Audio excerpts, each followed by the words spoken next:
As of now, wala pa po tayong update sa paghanap sa mga hold-upper. Mukhang magaling magtago eh.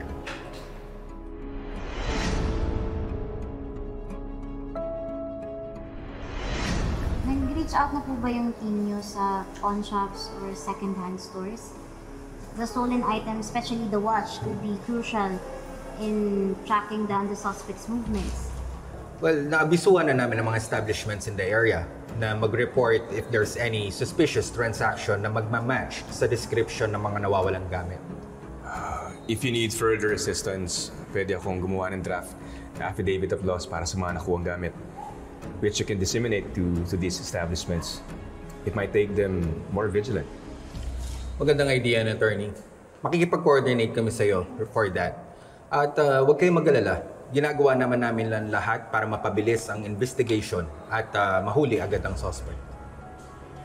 Sana talaga makakuha na tayo ng kahit na maliit na detalye para mahuli yung mga hold-upper na yun.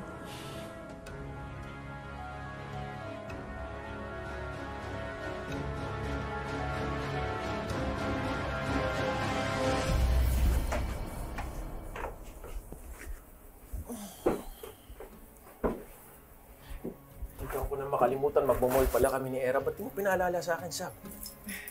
Naghihintay naman yun. She always does. No matter how late you are. Wala ko, wag mo na hintayin kasi malamang gagabihin na ako. Sundin ko pa si Era. Okay?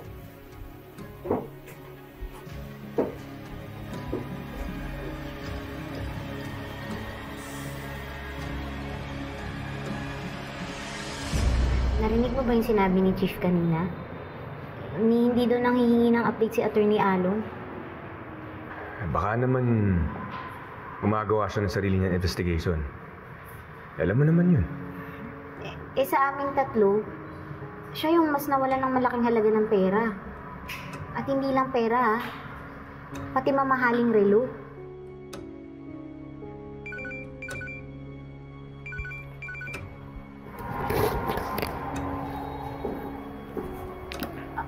Hello, Trixie.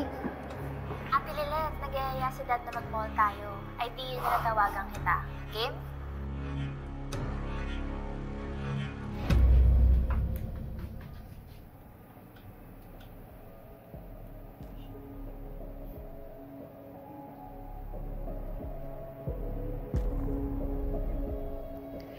Alam ko na tuso ka, Renan.